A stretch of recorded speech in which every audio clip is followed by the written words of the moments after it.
Wow, I have a podcast and this is the first episode that I'm recording and you're listening to it. Hi, everybody. Welcome to the first episode of Socially Unaware, a podcast where I'm going to be talking about all things personal development, healing, growth, business, social media, creativity, etc.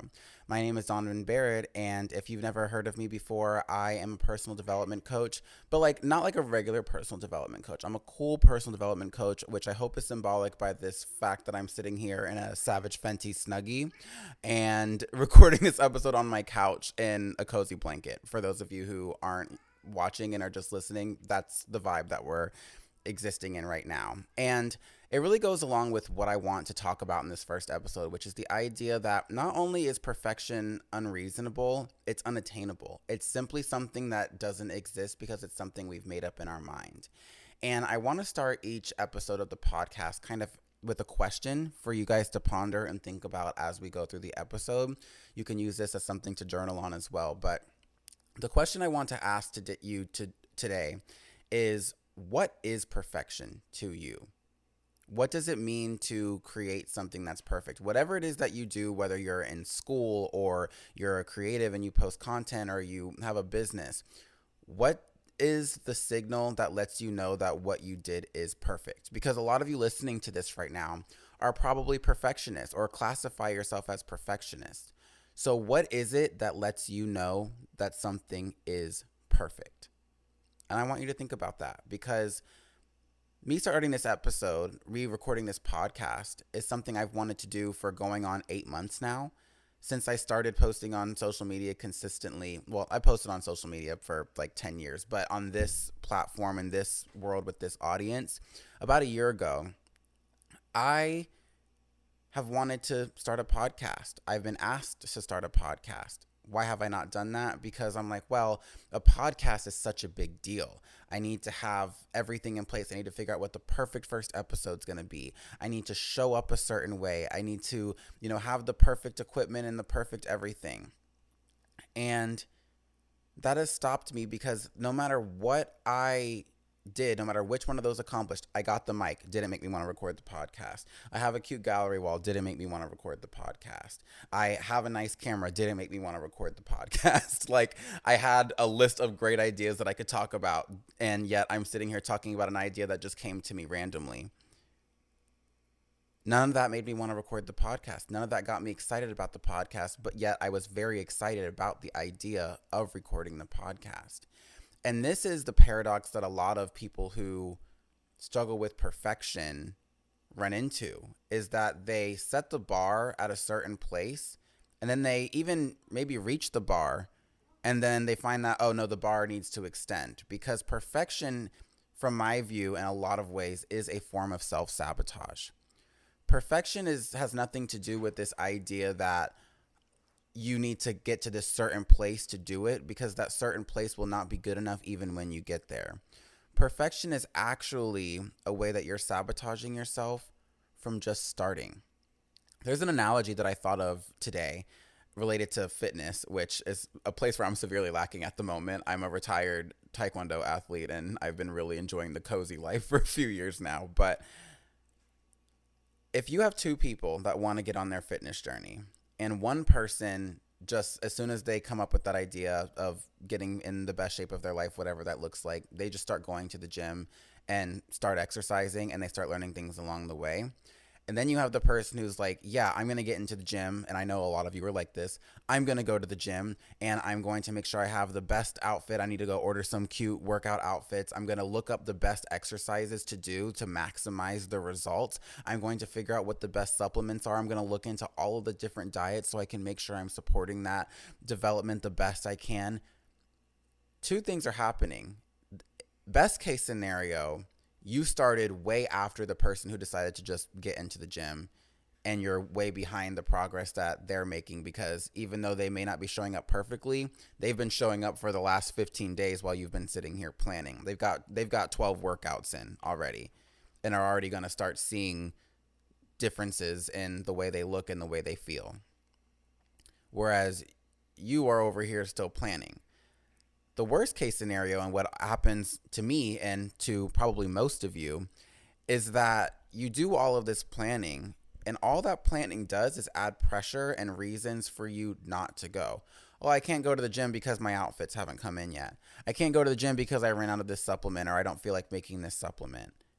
I didn't go to the gym because I, needed to make sure that I had the perfect workout routine in place. I called a personal development person to help me come up with the perfect workout routine, and I'm waiting on equipment and stuff to start doing that.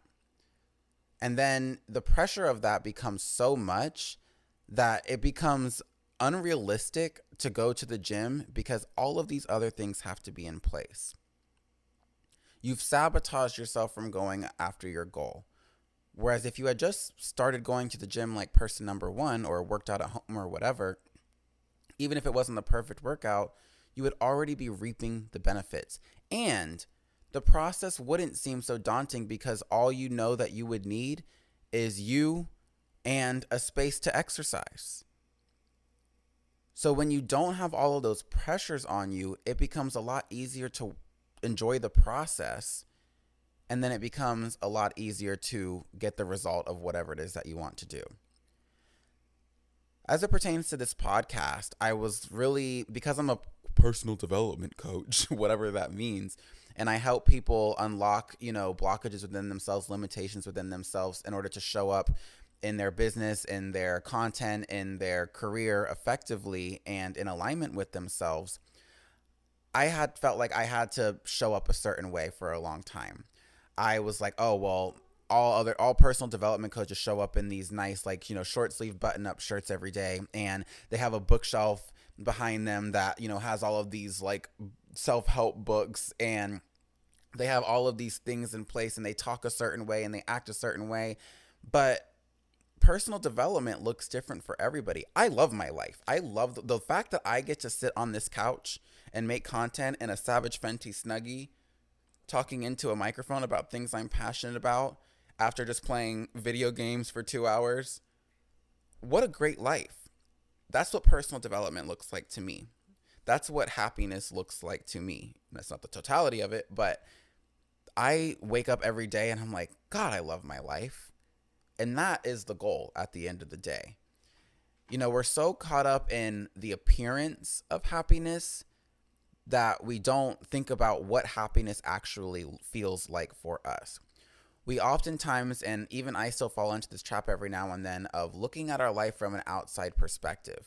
How does our life look good from the perspective of other people? Are we a brand? Does our brand look good? Even people who aren't building a personal brand, we look at ourselves as a brand because we think about ourselves in the context of all in which we exist and what came before us. Right? And when is the last time you recall just being in your body, checking in with yourself and asking, how do I feel? Oftentimes we're working toward a life that we've been told we're supposed to want. We're working toward a life we've been told we're supposed to want without actually asking ourselves how we would feel on the other side of having that life to see if it's something that we actually do want. I used to think I wanted a multi-million-dollar business with a ton of employees and flying all over the place and, all of the stuff that personal development coaches are telling you that you should want, or, other personal development coaches are doing. And then I asked myself what that would feel like on the other side. And I was like, oh, guess what? I like to be at home with my cats. I like to wake up and do nothing sometimes. I don't want the anxiety of having a ton of people whose entire livelihoods are dependent upon me. That sounds stressful. I'm trying to just take care of me. And in the last year, I've built a 6-figure business, and personally, I don't feel like I need to make much more money than what I'm making right now. I mean, if it comes, lovely, but that's not my goal anymore. My goal is reclaiming as much of my time as possible. And that's come from letting go of this idea of showing up in a way that I'm supposed to, and taking pressure off of myself in feeling like I have to show up perfectly all the time. And that leads me to the point of the question I asked today, which is, what is perfection? Many of you probably had a different answer when it came to how you know something is perfect to you. So if I can ask that question and get different answers, that in itself means that perfection is something that is subjective. Perfection is something that doesn't exist because it's viewed differently by different people. We all have our own idea of what perfection looks like. And therefore, perfection is not an objective thing, meaning that it is not something that can tangibly be obtained. It is a way that we self-sabotage ourselves. Something that I thought about is the fact that, like, Martin Luther King's I Had a Dream speech, right? Technology was not nearly as good as what it was now. So the audio is, very muffled and shitty. And, if it was recorded today, we would be like, why was this recorded on a potato? Yet it's one of the most historic speeches of all time. And we still hold it in that regard because the message is there and what it did for people. And even in the current context, let's bring it into something a little bit more modern. Like, one of the most treasured content creators of all time is Jenna Marbles.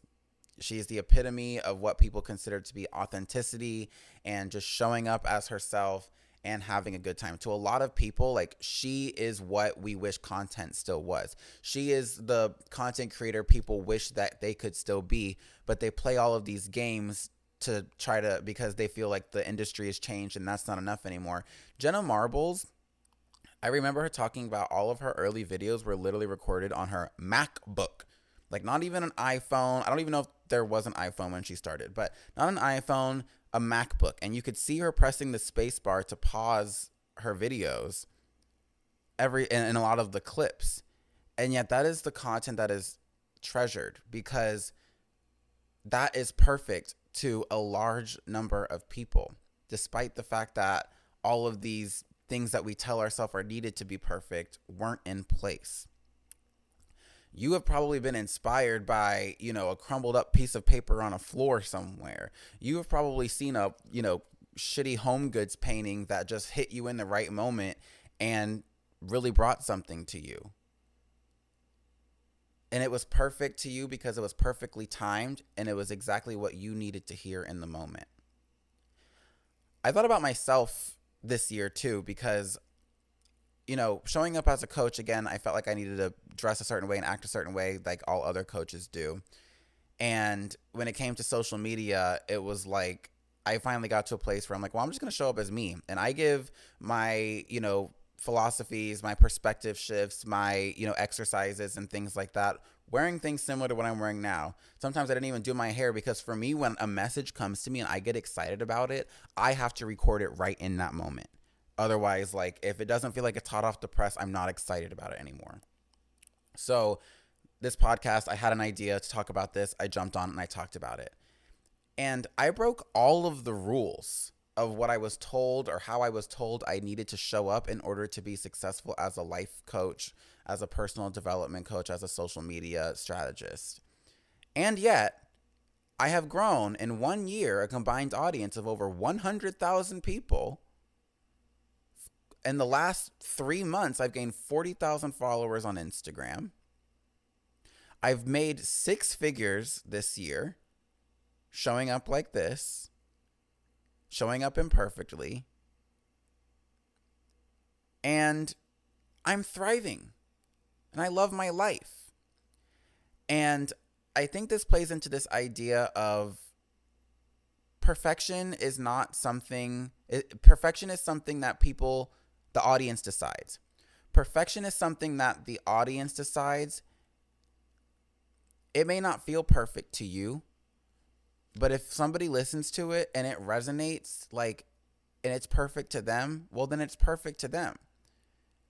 Perfection does matter to you as well, but only if it's coming from the standpoint of, I'm so excited about this and I'm so excited about making this in the best way possible because I enjoy the process of doing that. When perfection looks like I feel like I need to show up this way in order to be seen, that's when it becomes damaging. Perfection is oftentimes a way that is a term that you use to eliminate the term that it actually is, which is you're making a bunch of excuses. This has to be sustainable. Whatever thing that you're working on, especially if it's like a creative career or a business or something that you're building, like, it is going to take time. While there may be a lot of other coaches who sit here and try to sell a get rich quick, whatever, anything worth having 9 times out of 10 is going to take time and effort to do it. So if you put all this pressure on it and you're so focused on the result and you shy away so far from how you want to show up and you make this thing that you're working on completely different from how you envisioned it from the beginning. So for example, like if you wanted to show up and share a message because you really felt called to help people, and then you start listening to all these coaches who tell you need to post a certain way on social media, you need to post a style of content, you need to use this hook template, you need to use these hashtags, you need to use all of these things. And now the thing that you are working on doesn't even feel like why you started it anymore. It feels like a caricature of itself. And it's small, subtle changes over time. You're told, oh, you just need to use these hashtags. And you're like, okay, I mean, that's easy enough. Like, I'm happy to do that. And then you're like, oh, use this hook to make your content sound better. You're like, oh, yeah, like I can do that. That's fine. Whatever. I'm still getting the message across. I'm just packaging it a certain way. And then it's, oh, well, you should film it in this type of framing because that is, working. Or you should use this certain sound. And then it's these small changes that happen. And then months from now, you're looking at this thing and you're like, I hate the thing I've built. I hate the thing that used to get me excited to get out of bed in the morning. And that's usually when people hire somebody like myself who reminds them that they are good enough. They are good enough when they're imperfect, because they're always imperfect. And the goal isn't to reach this idea of perfection. The goal is to be perfect for you. Being on this couch and talking like this and not like doing this crazy script or, not feeling this pressure to dress a certain way or speak a certain way or, whatever the case may be, is what is going to allow me to show up and record 100 episodes of this podcast. Because it's as easy as I have an idea, sit on the couch, talk about it. And just like the gym analogy that I gave earlier, the person who's just like, I just got to go to the gym and I just got to work out, even if it's imperfect, I'm putting effort toward it every day. Some days are better than others. Some days I might go on a 10-minute walk and that's it. Some days I might, be in the gym for an hour, like, going hard at it. But the consistency of doing it is going to bring a far better result than the plan of perfection. Because no matter how hard you work to get to this idea of perfection that you've built in your head, it is an unattainable goal. And the bar will always be moved. So perfection cannot be the goal because it's not something that can be attained. The goal needs to be to love every step of doing the thing. The goal needs to be showing up as the person that you want to be. You, at some point, have been inspired by somebody. You, at some point, looked up to somebody who you thought had it all figured out or was showing up in an idea that's perfect for you. And yet, if you were to sit down and have a conversation with them, they would tell you about all of the mistakes that they see in the thing that they put out. A good example of this is one of my favorite artists, SZA. And we're not even going to, she commented on one of my Instagram posts and I had a mental breakdown, but we're not going to get into that.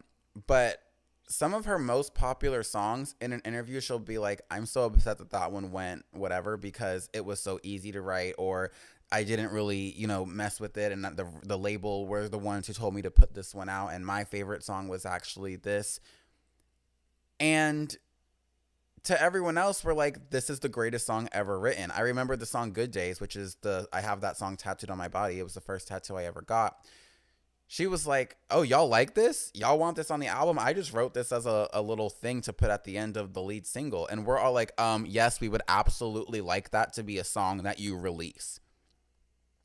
So the other thing with perfection that I think isn't talked about enough is the idea that you are not a good judge of what perfection is.